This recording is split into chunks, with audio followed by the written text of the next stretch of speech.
Hello, good morning students. नमस्ते। CC online क्लासों में एक बार फिर आपका स्वागत है।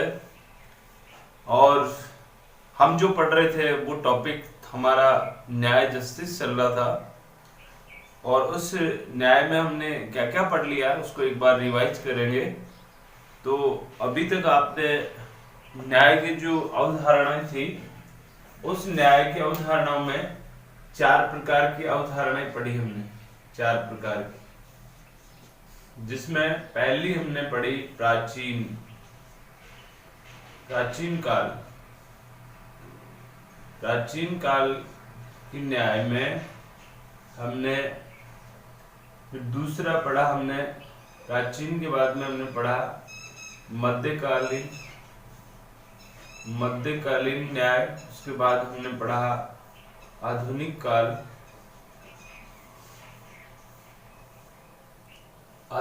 काल की न्याय, और चौथा हमने पढ़ा था समकालीन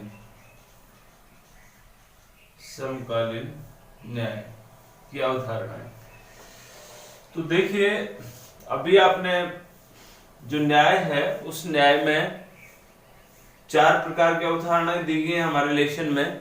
उन 4 प्रकार के प्राचीन कालीन न्याय या पाश्चात्य न्याय जो था, सबसे पहले जो प्राचीन काल के जो विचारक थे उनमें हमने प्लेटो और किसको लिया, अरस्तु को लिया। प्लेटो और अरस्तु को लिया। उसके बाद मध्यकालीन में हमने संत अगस्टाइन, और दूसरा इसका साथी कौन था, थॉमस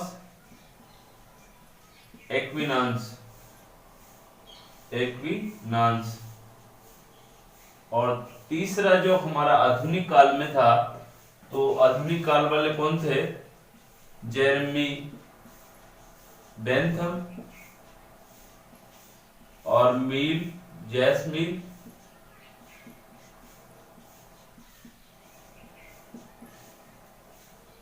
और जो समकालीन में हम लोग लेते हैं, इसके अलावा आधुनिक में एक बंदा और था, कौन था, जिसको आपने डेविड हुम। और समकालीन में बात करें तो जॉन रोल्स।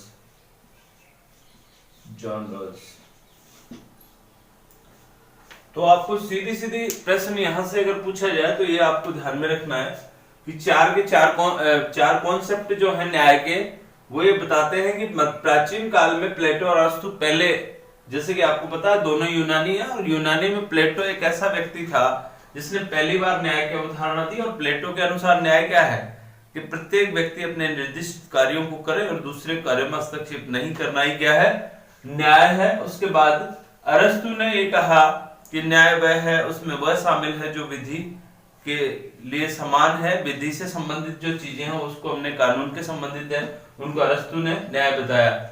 उसके बाद इन्होंने न्याय के कॉन्सेप्ट बताया कि न्याय 2 प्रकार का है, व्यक्तिगत न्याय, सामाजिक न्याय, इसी तरह से इतरात्मक न्याय और सुधारात्मक न्याय अरस्तु के अनुसार। उसके बाद में चलता चलता समय थोड़ा बढ़ा, तो उसके बाद में बीच का जो काल आया, यानी प्राचीन और आधुनिक काल के बीच में क्या होगा, मध्यकालीन आया। मध्यकालीन में जो 2 विद्वान आए, उनमें संत अगस्टाइन और थॉमस एक्विनान्स। संत अगस्टाइन और थॉमस एक्विनान्स में संत अगस्टाइन ने ईश्वरीय राज्य का सिद्धांत दिया, और उन्होंने एक बुक लिखा था, उसका नाम था द सिटी ऑफ गॉड। और ईश्वरीय राज्य में उन्होंने एक कोटेशन दिया था, बहुत अच्छे से कोटेशन दिया, आप लोग याद करें और कोशिश करें कि क्या बात करी थी संत अगस्टाइन ने। हाँ, क्या कहा था कि वह राज्य जहां पर न्याय विद्यमान नहीं है, वह चोरों की खरीद फरोख्त है। यानी वह राज्य जहां पर न्याय विद्यमान नहीं है, वो चोरों की क्या, खरीद फरोख्त है। ऐसा किसने कहा था, संत अगस्टाइन ने कहा। तो उन्होंने न्याय को बहुत इंपॉर्टेंट माना। उसने कहा कि जहां न्याय नहीं है, वहां एक तरह से आप ये कहें चोरों का बाजार है, वो राज्य नहीं है, वहां क्या है, चोर रहते हैं सब जगह, यानी चोर ही चोर है आपस में, चोर चोर मौसेरे भाई।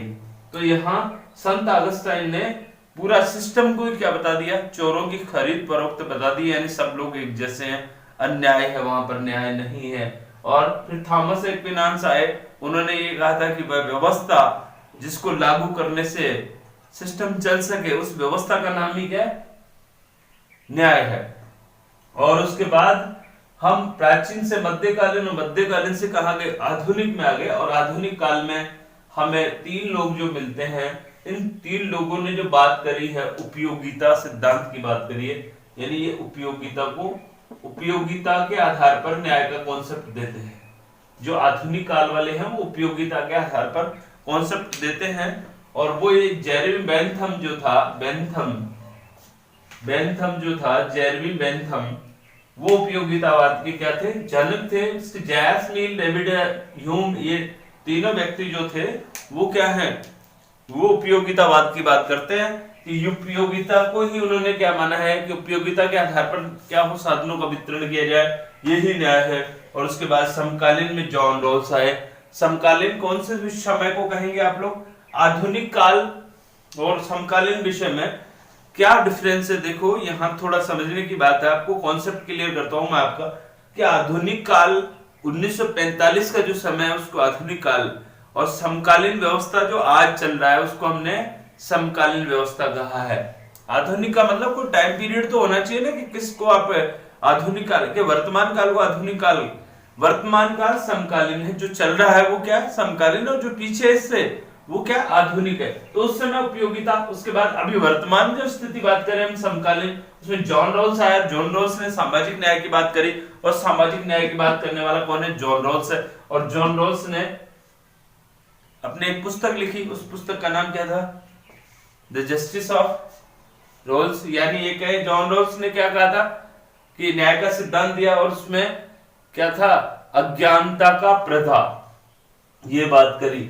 तो यहां से ये हम पूर्व की बात जो थी उसको रिवाइज किया हमने, और शायद आपको ये समझ में आया होगा। इसके बाद देखिए, उसके बाद हमने कहा न्याय के विविध रूप थे। उस न्याय के विविध रूपों में हम जो बात कर रहे थे, उसमें न्याय के जो विविध रूप थे उसमें पहला जो लिया था हमने, कौन सी न्याय ली थी, नैतिक न्याय, इसके बारे में हमने पढ़ लिया। दूसरी हमने बात करी नैतिक न्याय के बाद में विधिक न्याय या कानूनी न्याय, कानूनी न्याय, और फिर तीसरी सामाजिक न्याय, और चौथी हमने बात करी थी राजनीतिक न्याय, तीसरी राजनीतिक न्याय थी, राजनीतिक न्याय, और फिर सामाजिक न्याय, और लास्ट में आर्थिक न्याय। तो यहाँ ये 3 हमने पिछली क्लास में पढ़ लिया।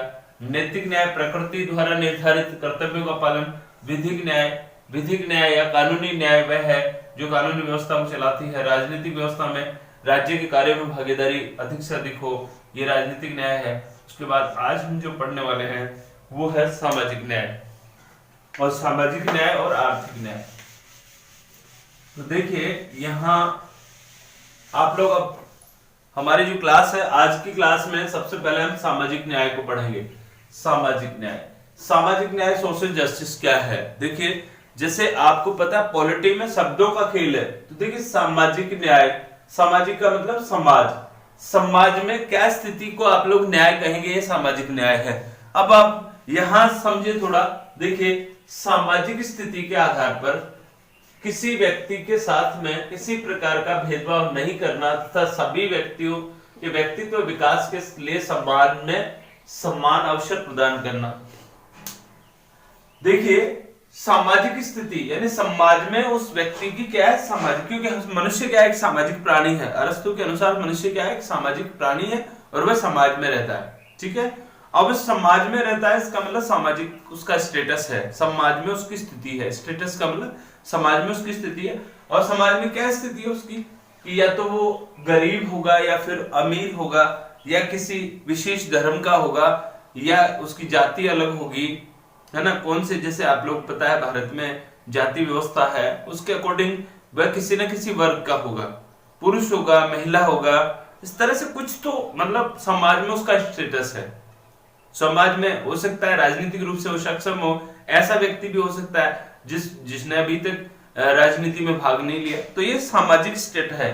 तो यहाँ ये कहेंगे सामाजिक स्थिति, समाज में उसकी सामाजिक स्थिति क्या है, उसके आधार पर व्यक्ति के साथ में किसी प्रकार का कोई भेदभाव नहीं करना और सभी व्यक्तियों को राज्य की तरफ से व्यक्तित्व विकास के लिए यानी चहुमुखी विकास के लिए समान अवसर प्रदान करना ही क्या है, राज्य का क्या है, सामाजिक न्याय कह सकते हो। समाज में किसी प्रकार का किसी व्यक्ति के साथ में किसके आधार पर, समाज में सामाजिक स्टेटस आधार पर किसी प्रकार का कोई भेदभाव नहीं करना ही क्या है, सामाजिक न्याय है। तो सामाजिक न्याय मिलेगा तभी व्यक्ति आगे प्रोग्रेस करेगा, यानी उसके व्यक्तित्व का विकास होगा। यहाँ पर जाति, धर्म, लिंग, जन्म स्थान आदि के आधार पर कोई भेदभाव नहीं होना चाहिए। ये ऊंचे कुल का है, ऊंची जाति का है, या इसके पास पैसा ज्यादा है तो उसको ज्यादा, वो उस हिसाब से इस स्टेटस की बात करी गई है। उसके बाद देखिए आगे, राज्य को व्यक्ति के अच्छे जीवन के लिए, अब राज्य क्या करेगा, सामाजिक न्याय स्थापित करने के लिए क्या करेगा, राज्य व्यक्ति के अच्छे जीवन के लिए आवश्यक परिस्थितियां यानी सुविधाएं प्रदान करेगा। राज व्यवस्था, राज्य में नियम और नीति निर्माण करते समय यह अपेक्षा की जाती है किससे, राज व्यवस्था से यानी राज्य से, कि वह एक समता मूलक समाज की स्थापना करने में सहायक हो। सामाजिक न्याय स्थापित करना है, सामाजिक न्याय स्थापित करने के लिए समाज के तमाम तबके को क्या, एक समता मूलक समाज बन सके। समता मूलक समाज का मतलब जहां सबको समान अवसर मिले वह समता मूलक समाज है, जहां जाति पाति इसके आधार पर कोई भेदभाव नहीं हो और न्यूनतम चीजों की पूर्ति व्यक्ति को मिल सके, समता मूलक। कैसे होगा, ये राज्य व्यवस्था यानी गवर्नमेंट जो है या राज्य जो है वो इस जब भी नियम बनाए, कानून बनाए या वस्तु का वितरण करे, उस समय करते समय उससे ये अपेक्षा करे, वो बनाते समय ये अपेक्षा करे, यहां जैसे जॉन रॉल्स का सिद्धांत काम करेगा। जॉन रॉल्स ने क्या कहा था कि नीचे से नीचे वाले तबके के लिए क्या की जाए, योजनाएं बनाई जाए ताकि ऊपर वालों को तो अपने आप ही मिल जाएगी। जब नीचे वाले व्यक्ति को सुविधाएं मिलेंगी, आवश्यक परिस्थितियां उसकी पूरी होगी तो सामाजिक न्याय प्राप्त होगा, क्योंकि जो ऊपर वाला व्यक्ति है उसको पहले ऑलरेडी सामाजिक सुविधाएं मिल चुकी हैं, समाज में उसका स्टेटस है, तो सुविधाएं उत्पन्न करनी होगी। राज्य व्यवस्था राज्य को नियम और नीति निर्माण करते समय यानी गवर्नमेंट को जो कानून बनाएगी, नियम बनाएगी, योजनाएं बनाएगी, जैसे मनरेगा है, इस तरह की जो भी योजनाएं हैं, जैसे खाद्य सुरक्षा है, पेंशन योजना है, इन चीजों को बनाते समय यह अपेक्षा की जाती है कि समता मूलक समाज यानी नीचे से नीचे वाले तबके तक भी ये सुविधाएं पूछ सके, जिसकी वजह से ये सारा जो हमारा जो समाज है वो एक समान रूप से रह सके, समता मूलक समाज की स्थापना हो सके, यानी उसमें किसी प्रकार का कोई भेदभाव नहीं हो। किसके आधार पर, समाज के सामाजिक स्टेटस के आधार पर। और फिर आगे बात करेंगे कि जॉन रॉल्स सामाजिक न्याय के विशेष महत्व देते हैं, क्योंकि जॉन रॉल्स का जो आपको पता है, जॉन रॉल्स ने कौन सा सिद्धांत दिया था, अज्ञानता का पर्दा। और अज्ञानता के पर्दे में उन्होंने यही तो कहा था कि व्यक्ति को जब वो जन्म लेता है उस समय उसे ये पता नहीं होना चाहिए कि मैं किस कुल में हूं, किस जाति में हूं, कितना मेरे पास पैसा है या नहीं है। इस तरह का उसके आवरण होना चाहिए, पर्दा होना चाहिए, और उसके बाद में उसको नीति निर्माण के लिए लगाया जाए ताकि वो बनाएगा कि हो सकता है कि मैं नीचे वाले व्यक्ति के लिए क्या सोच सकता हूं। तो सामाजिक न्याय के लिए इन्होंने विशेष एक अज्ञानता का पर्दा दिया। तो जॉन रॉल्स सामाजिक न्याय को महत्व देते हैं। सामाजिक न्याय के अभाव में समानता और स्वतंत्रता, समानता और स्वतंत्रता जैसे मूल्यों की कल्पना भी नहीं की जा सकती। अब देखिए यहाँ पे अगर सामाजिक न्याय नहीं मिलेगा यानी किसी प्रकार का भेदभाव नहीं हो, सबको समान अवसर मिले, समता मूलक समाज होगी, तब तो सामाजिक न्याय की बात हम लोग कर सकते हैं और वहां पर हम समानता की बात करेंगे, क्योंकि सबको समानता मिल रही है, सबको क्या मिल रही है, स्वतंत्रता मिल रही है। लेकिन अगर सामाजिक न्याय ही नहीं मिला और वहां आप ये कहें कि मुझे समानता मेरा अधिकार है, तो क्या अधिकार होगा, क्योंकि वहां अमीर अमीर होगा, गरीब गरीब होगा, और अमीर व्यक्ति गरीब का शोषण करेगा या उसका वोट खरीद भी सकता है। तो सामाजिक न्याय के अभाव में समानता और स्वतंत्रता जैसे मूल्य की कोई कल्पना नहीं की जा सकती, कोई अर्थ नहीं है। इसीलिए समानता और स्वतंत्रता को स्थापित करने की पहली शर्त क्या है, सामाजिक न्याय। यहां से एक प्रश्न बनता है कि समानता और स्वतंत्रता जैसे मूल्यों को पूरा करने के लिए या समानता और स्वतंत्रता को समाज में देने के लिए पहली शर्त क्या कर सकते हैं कि समाज में सामाजिक न्याय स्थापित होना चाहिए। और सामाजिक न्याय कैसे स्थापित होगा कि सरकार या समाज में स्थिति के आधार पर, सामाजिक स्थिति के आधार पर किसी के साथ में कोई भेदभाव नहीं हो, सबको समान अवसर मिले, अच्छे जीवन की परिस्थितियां उनको मिले, और नियम निर्माण करते समय ऐसी अपेक्षा करे गवर्नमेंट कि समता मूलक समाज की क्या बन सके, व्यवस्था बन सके। समता मूलक समाज का मतलब सभी कैटेगरी, सभी तबकों के समान अवसर प्रदान करना ही क्या समता मूलक है, यानी किसी प्रकार का कोई भेदभाव नहीं हो। तो ये शायद आपको समझ में आ गया होगा। आगे देखिए, हम लोग यहाँ हमारा जो कॉन्सेप्ट था सामाजिक न्याय कंप्लीट हुआ, उसके बाद चलते हैं हम लोग दूसरा लेते हैं, इंपॉर्टेंट है 2020 में यहां से प्रश्न पूछा गया, आर्थिक न्याय इकोनॉमिक जस्टिस की बात करता है। पांचवा और अंतिम जो न्याय है, न्याय के विविध रूप हम लोग पढ़ रहे हैं। पहला हमने पढ़ लिया था नैतिक न्याय, दूसरा हमने पढ़ा कानून न्याय, तीसरा हमने पढ़ा राजनीतिक न्याय, और चौथा अभी अभी कंप्लीट किया सामाजिक न्याय, और पांचवा हम लोग पढ़ रहे हैं आर्थिक न्याय। आर्थिक न्याय बड़ा ही इंपॉर्टेंट है, जितने भी, क्योंकि धन है, आर्थिक का मतलब तो आप लोग ये जाने ना, धन तो धन है तो सब कुछ है ना। तो यहाँ देखिए आर्थिक न्याय, तो सबसे पहले 2020 में आर्थिक न्याय को लेकर एक प्रश्न पूछा गया आपके माध्यमिक शिक्षा बोर्ड में कि आर्थिक न्याय का उद्देश्य क्या है। आप लोग अपने पेपर से मिलान कर सकते हैं, आर्थिक न्याय का उद्देश्य क्या है। तो सबसे पहले आप उद्देश्य समझे, समाज में आर्थिक समानता स्थापित करना ही आर्थिक न्याय का क्या उद्देश्य है। समाज में व्यक्ति को आर्थिक समानता कब मिलेगी, जब आर्थिक न्याय मिले। तो समाज में आर्थिक समानता स्थापित करना ही उद्देश्य है किसका, आर्थिक न्याय का। अब समाज में आर्थिक न्याय स्थापित करना व्यवहार में क्या नहीं है, व्यवहारिक नहीं है कि आप लोग ये कहें आर्थिक न्याय का मतलब सबको समानता, आर्थिक समानता क्या दी जा सकती है क्या। कुछ व्यक्ति अमीर हैं तो कुछ व्यक्ति गरीब हैं, कुछ व्यक्ति निकृष्ट हैं तो कुछ योग्य व्यक्ति भी हैं जो अपनी योग्यता के आधार पर पैसा कमाते हैं। अब उस जो व्यक्ति काम ही नहीं कर रहा है उसको उसके बराबर कैसे किया जा सकता है। अगर उन समाज में सब लोगों को आर्थिक आधार पर समानता दे दी जाए तो आर्थिक न्याय मिलेगा, लेकिन व्यवहार में समाज में ऐसा नहीं किया जा सकता। अभी तक आप देख पा रहे हो ऐसा नहीं भी हो सकता।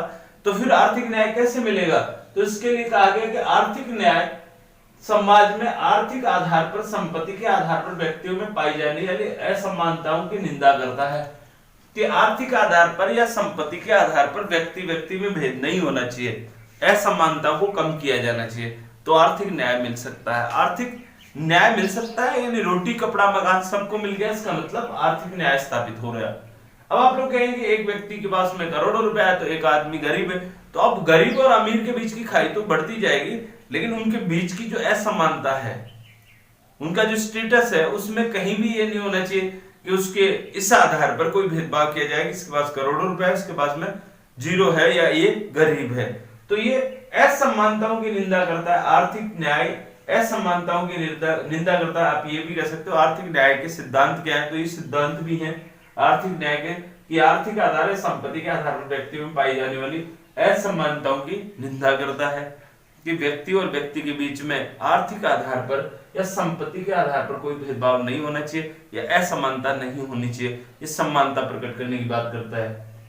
दूसरी बात करता है आर्थिक संसाधनों का वितरण करते समय आर्थिक न्याय के सिद्धांत में दूसरी बात ये करेगी कि आर्थिक संसाधनों का, जितने भी आर्थिक संसाधन है उनका समाज में जब वितरण किया जाए तो व्यक्ति की आर्थिक स्थिति को ध्यान में रखा जाना चाहिए, यानी उस व्यक्ति को आर्थिक संसाधन अधिक मिलने चाहिए जिसकी आर्थिक स्थिति क्या है, कमजोर है समाज में, और उसकी आर्थिक स्थिति को ध्यान में रखकर आर्थिक संसाधनों का क्या करे, राज्य की तरफ से वितरण किया जाना चाहिए ताकि आर्थिक असमानता को क्या किया जाए, कम किया जाए। क्योंकि आप देखें अमीर और गरीब के बीच में बहुत लंबी चौड़ी खाई है जिसको भरना बड़ा मुश्किल है, लेकिन असमानता को कम जरूर किया जा सकता है। आर्थिक, तीसरी बात करेंगे आर्थिक रूप से गरीब और अमीर के बीच पाई जाने वाली असमानता को कम करने पर बल देती है, और ये भी कहती है कि अमीर और गरीब के बीच में जो खाई है, एक के पास में खूब सारे संसाधन है, एक के पास कुछ भी नहीं है, तो वो धीरे धीरे उस पैसे से और पैसा कमा रहा है।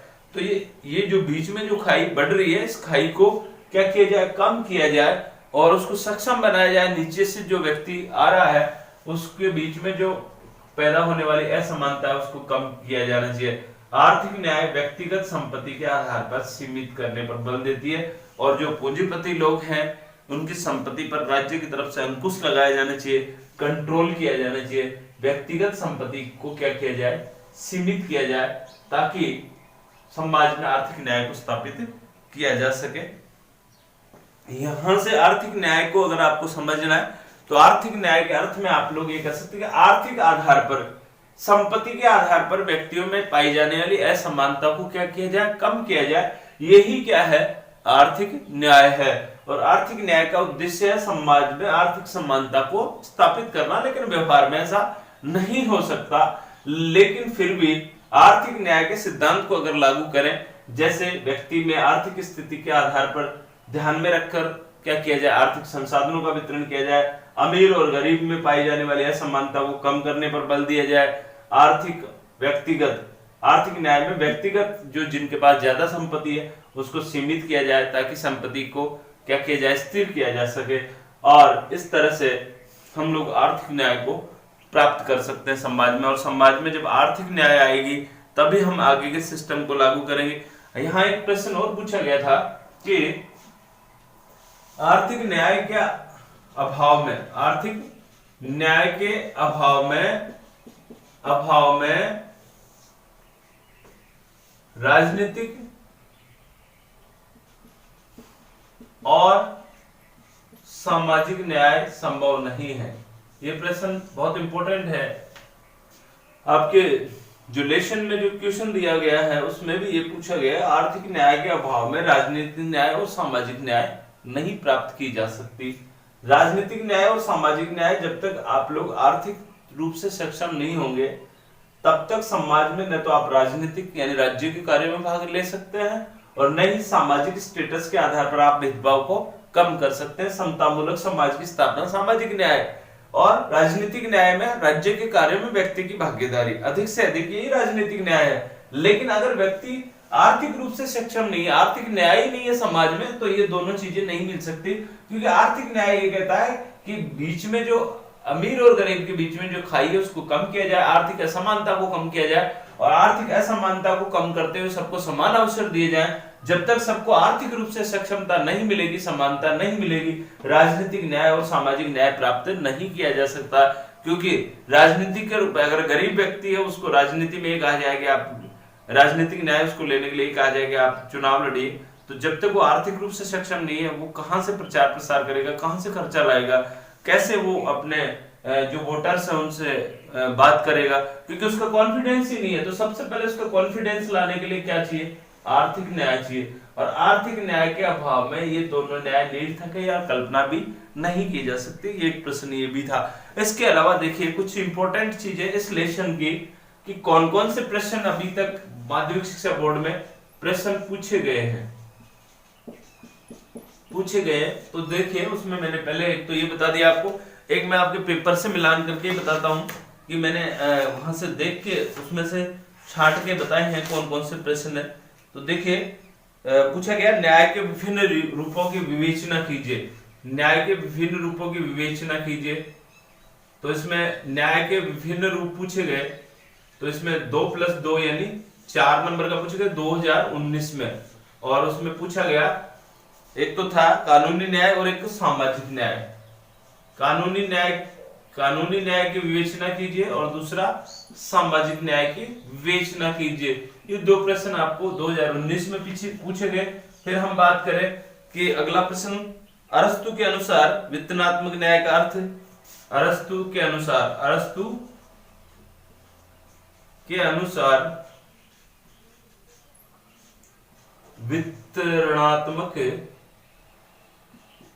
वितरणात्मक न्याय, ये प्रश्न 2018 में पूछा गया। 2 नंबर का क्वेश्चन था, ये 4 नंबर का था। ये 2 नंबर का वितरणात्मक न्याय आपने अच्छे से पढ़ लिया। वितरणात्मक न्याय क्या कहती है, उपयोगिता के आधार पर, यानी ये कहें कि योग्य व्यक्ति को ही क्या मिलना चाहिए, राजकार्यों में भागीदारी मिलनी चाहिए, या अगर वो योग्यता के आधार पर है तो उसी को शासन कार्य में दिया जाए, या वितरण जो किया जाए वो योग्यता के आधार पर किया जाए। ये वितरणात्मक न्याय थे। और इसके अलावा और कौन से प्रश्न पूछे गए, और न्याय के उदय का एकमात्र आधार सार्वजनिक उपयोगिता है, 2009 में पूछा गया। ये विचार किस विचारक का है, यानी उपयोगिता को आधार किसने माना है, उपयोगिता। तो डेविड ह्यूम इसका उत्तर होगा, डेविड ह्यूम। प्रश्न क्या था, देखिए पूरा प्रश्न था कि न्याय के उदय का एकमात्र आधार सार्वजनिक उपयोगिता है। सार्वजनिक उपयोगिता की बात कौन करता है, सार्वजनिक उपयोगिता। न्याय का एकमात्र आधार कौन है, सार्वजनिक उपयोगिता है। और ये कहता है डेविड ह्यूम। किस विचारक ने कहा, ये 2009 में पूछा गया, 2009 की जो आपकी माध्यमिक शिक्षा बोर्ड थी उसमें। और 4 नंबर पे आपका देखिए, कानूनी न्याय का अर्थ स्पष्ट कीजिए, 2018 में बताई दिया हमने। और प्लेटो के अनुसार न्याय से आप क्या समझते हैं, 2009 में पूछा गया। 4 नंबर का आर्थिक न्याय का उद्देश्य बताइए, 2020 में पूछा गया। तो ये कुछ प्रश्न थे जो इस लेसन से रिलेटेड थे, इनको आप लोग बार बार रिपीट कीजिए। और रिपीट करने के बाद में आप लोगों को क्या हो सकेगा, आपका कोर्स भी कंप्लीट हो पाएगा और आपका लेसन भी कंप्लीट हो जाएगा। और इससे संबंधित कोई भी प्रश्न आपको क्यूरीज है तो आप लोग कमेंट बॉक्स में लिखें। आज की क्लास में इतना ही। आपको कैसी लगी क्लास, आप कमेंट बॉक्स में जरूर लिखें। लाइक सब्सक्राइब करें। मिलते हैं अगली क्लास में। Thank you very much.